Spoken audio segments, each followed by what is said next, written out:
Hi friends, तर आज मी तुम्हाला दाखवणार आहे हॉटेल आणि रेस्टॉरंटपेक्षाही भारी चवीचा घरच्या घरी आणि झटपट असा बटर पनीर मसाला घरच्या घरी कसा बनवायचा ते दाखवणार आहे। बघा, अगदी कमी साहित्यात बनवून दाखवणार आहे आणि मस्त चमचमीत असा बटर पनीर मसाला तुम्ही सुद्धा घरच्या घरी बनवू शकता।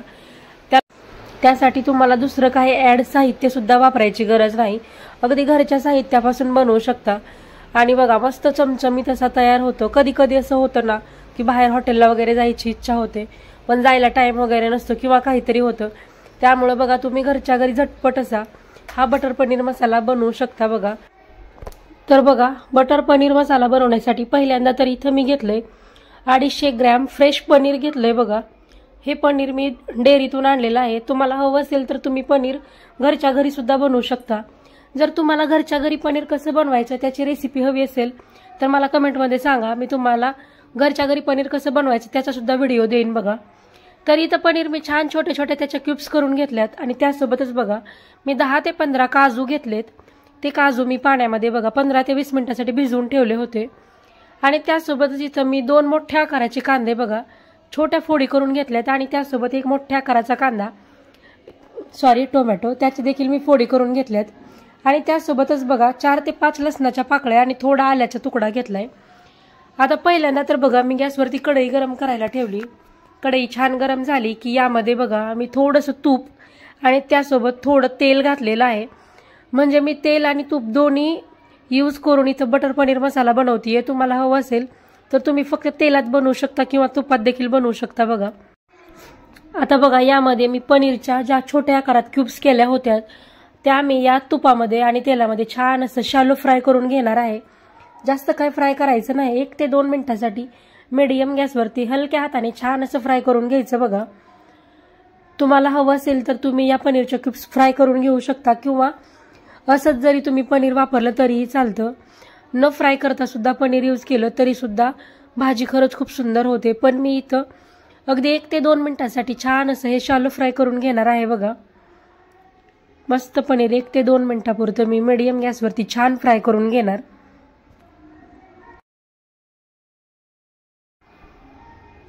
तर बघा इथं आपलं पनीर छान असं फ्राय होत आलंय, म्हणजे त्याला काही सोनेरी रंग वगैरे येऊ द्यायची गरज नाही, अगदी 1 ते 2 मिनिटांसाठी ठेवायचं।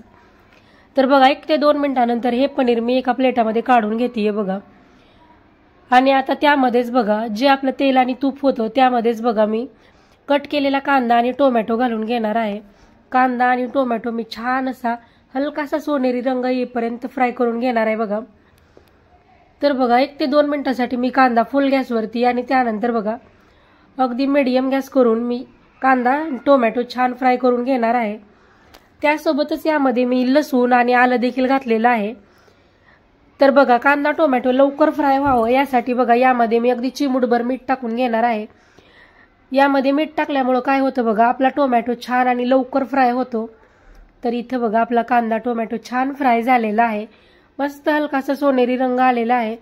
मी आता बघा 1 ते 2 मिनिट ठेवणार आणि त्यानंतर बघा याची पेस्ट करून घेणार आहे। बघा, तर इथं मी सुहानाचा बटर पनीर मसाला पॅकेट घेतलेला आहे। बघा, हे पॅकेट साधारणतः मला 45 रुपयाला पडलं। बघा, हे जे मसाल्याचे पॅकेट आहे त्यामध्ये बघा म्हणजे तुम्ही पनीर कसं बनवायचं त्याची पूर्ण विधी वगैरे म्हणजे कसं बनवायचं काय याची पूर्ण माहिती दिलेली आहे, जर तुम्हाला बनवता येत नसेल तर।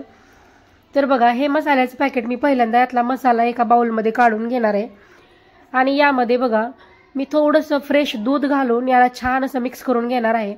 त्यामुळं काय होतं, दूध घातल्यामुळं बघा आपला जे बटर पनीर मसाला आहे तो मस्त असा क्रीमी होतो आणि मस्त टेस्ट लागते। बघा, त्यामुळं मी यामध्ये थोडंसं दूध टाकून मस्त याची छान अशी पेस्ट करून घेणार आहे। बघा, तर तुम्ही बघू शकता या मसाल्याला किती सुंदर असा कलर आलेला आहे। आणि हा जर मसाला यूज केला तर बघा तुम्हाला दुसरे कुठलेही मसाले यूज करायची गरज नाही। आता बघा आपला कांदा टोमॅटो छान असा थंड झालेला आहे, मी आता याची छान पेस्ट करून घेतली आहे। बघा, मस्त पेस्ट तयार झाली आहे, अगदी थोडीशी मोठाड आहे, त्यामुळे यामध्ये बघा मी भिजवलेले काजू घालणार आहे आणि परत एकदा याला छान अशी याची पेस्ट करून घेणार आहे। तर तुम्ही बघू शकता किती छान अशी मस्त पेस्ट तयार झालेली आहे। ही पेस्ट बनवताना मी यामध्ये थोडंही पाणी यूज केलेलं नाही, तुम्हाला हवं असेल तर तुम्ही यामध्ये थोडं पाण्याचा वापर करू शकता। आता बघा कांदा टोमॅटो ज्या कढईत मी फ्राय केलं होतं त्याच कढईमध्ये मी परत एकदा थोडंसं तेल आणि त्यासोबत बघा मी तूप देखील घालतीये. हे घरी बनवलेलं साजूक तूप आहे. तुम्हाला हवं असेल तर तुम्ही तुपाऐवजी इथं बटर घालू शकता. तर बघा इथं मी छान असं तेल आणि तूप घातलेलं आहे, दोन्ही मिक्स केलंय. आता बघा यामध्ये मी थोडीशी जिरे घालतीये. तुम्हाला हवं असेल तर तुम्ही यामध्ये खडे मसाले यूज करू शकता, पण इथं मी खडे मसाले यूज करत नाही कारण माझ्याकडे घरगुती बनवलेलं काळं तिखट आहे आणि त्या काळ्या तिखटामध्ये सगळे खडे मसाले आहेत, त्यामुळे मी इथं खडा मसाला यूज करत नाही. तुम्ही तुमच्या आवडीनुसार इथं यूज करा. तर बघा जिरे छान अशी तडतडली की यामध्ये बघा आपण कांदा टोमॅटोची जी पेस्ट करून घेतली होती ती पेस्ट बघा मी यामध्ये घालून घेतली. आता ही कांदा टोमॅटोची पेस्ट बघा आपल्याला छान असं तेल सुटेपर्यंत फ्राय करून घ्यायची आहे. म्हणजे तेल सुटेपर्यंत छान असं शिजवून घ्यायचंय. बघा ऑलरेडी कांदा टोमॅटो आपण भाजून याची पेस्ट बनवली, त्यामुळे जास्त काय वेळ लावायची गरज नाही. तर बघा अगदी 1 ते 2 मिनिटांमध्ये आपला जो मसाला आहे त्याला छान असं तेल सुटलेलं आहे. बघा मस्त दिसायला लागलाय. आता यामध्ये मी मसाले घालून घेणार आहे. तर बघा पहिल्यांदा तर इथं मी यामध्ये बघा थोडंसं लाल तिखट घातलेलं आहे. त्यासोबतच बघा मी यामध्ये 2 चमचे कांदा लसूण मसाला घातलाय. कांदा लसूण मसाला तुम्ही तुमच्या आवडीनुसार घाला, म्हणजे तुम्हाला आवडत असेल तर घाला, किंवा फक्त लाल तिखट घालून आपण जे बटर पनीर मसाल्याचं पॅकेट आहे त्यामधला मसाला घातला तरीही चालतं. बघा पण मी अगदी थोडंसं कांदा लसूण मसाला देखील यूज केलेला आहे, त्यामुळे मस्त अशी टेस्ट येते. बघा आता त्यानंतर आपला जो बटर पनीर मसाला आहे तो मसाला मी यामध्ये घालून घेते. बघा तर बघा सगळे मसाले घातल्यानंतर याला छान असं व्यवस्थित असं मिक्स करून घ्यायचं. तर तुम्ही बघू शकता इथंच आपला मसाला किती सुंदर असा दिसायला लागलाय. आता आपण ज्या मिक्सरच्या भांड्यामधून बघा कांदा टोमॅटोची पेस्ट करून घेतली होती त्यामध्येच मी थोडंसं पाणी टाकून बघा ते पाणी मी यामध्ये घालतीये. त्यामुळं काय होतं मिक्सरला वगैरे जो मसाला लागलेला आहे तो मसाला देखील वाया जात नाही, तो इथं आपल्या भाजीमध्ये यूज होतो. बघा मस्त असा भाजी दिसायला लागली आहे. मी यामध्ये अजून थोडंसं पाणी घातलंय, म्हणजे साधारणतः मी अर्धा ग्लास पाणी घातलंय. तुम्हाला जितकी ग्रेव्ही हवी आहे तुम्ही त्याच्या अंदाजानुसार यामध्ये पाणी घालू शकता. त्यानंतर बघा माझ्याकडे हे फ्रोझन मटार आहेत, ते मटार देखील मी यामध्ये घालतीये.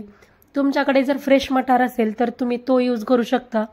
फ्रेश मटार फक्त 1 ते 2 मिनिटांसाठी गरम पाण्यामध्ये छान असा शिजवून घ्यायचा आणि तो यामध्ये घालायचा. बघा पण इथं माझ्याकडे फ्रोझन मटार आहे त्यामुळे मी तो असाच घातलेला आहे. तर बघा मटार टाकून मी याला छान असं एकदा व्यवस्थित मिक्स करून घेते आणि मीडियम गॅसवरती बघा ही ग्रेव्ही मी छान अशी 1 ते 2 मिनिटांसाठी शिजवून घेणार आहे. त्यानंतर यामध्ये मी चवीपुरतं मीठ टाकतीये. इथं मीठ टाकताना अगदी मीठ कमी टाका, कारण ऑलरेडी आपण कांदा टोमॅटो फ्राय करताना मीठ घातलं होतं, त्या अंदाजानुसार इथं मीठ घाला. तर बघा मीठ घालून मी छान अशी याला मिक्स करून घेतेय. 1-2 मिनिटापुरतं ही ग्रेव्ही छान अशी शिजवून घेतलीये. तर तुम्ही बघू शकता ही ग्रेव्ही किती छान अशी थिक झालेली आहे, मस्त अशी दिसायला लागली आहे. जास्त काय पातळ वगैरे नाही आणि किंवा जास्त घट्टही नाही, मीडियम अशी छान अशी ग्रेव्ही तयार आहे. आता यामध्ये बघा मी आपण जे शॅलो फ्राय केलेलं पनीरच्या क्यूब्स होत्या त्या क्यूब्स मी यामध्ये घालून घेतेय.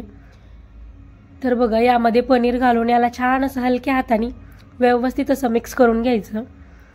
मस्त आपलं बटर पनीर मसाला तयार आहे. पण आता बघा याला मी अजून 1 ते 2 मिनिटापुरतं पनीर घालून ही भाजी छान अशी मीडियम गॅसवरती शिजवून घेणार आहे. बघा तुम्हाला हवं असेल तर तुम्ही यामध्ये बघा, किंवा तुमच्याकडे जर कसुरी मेथी असेल तर तुम्ही यामध्ये कसुरी मेथी देखील घालू शकता. त्यामुळं बटर पनीर मसाला खरंच खूप टेस्टी होतो. बघा पण माझ्याकडे सध्या नाही त्यामुळे मी घातलेली नाही. असा देखील बटर पनीर मसाला खायला खरंच खूप सुंदर लागतो. तर तुम्ही बघू शकता इथे आपला मस्त असा चमचमीत बटर पनीर मसाला तयार झालेला आहे आणि यामध्ये काजू देखील घातले, त्यामुळे आपली ग्रेव्ही मस्त अशी छान दिसायला लागली आहे. बघा तर तुम्ही हा बटर पनीर मसाला घरच्या घरी बघा चपाती सोबत खाऊ शकता, किंवा तंदुरी रोटी सोबत, किंवा आपला राईस असतो राईस सोबत खाऊ शकता, किंवा बटर नान वगैरे त्यासोबत देखील खाऊ शकता.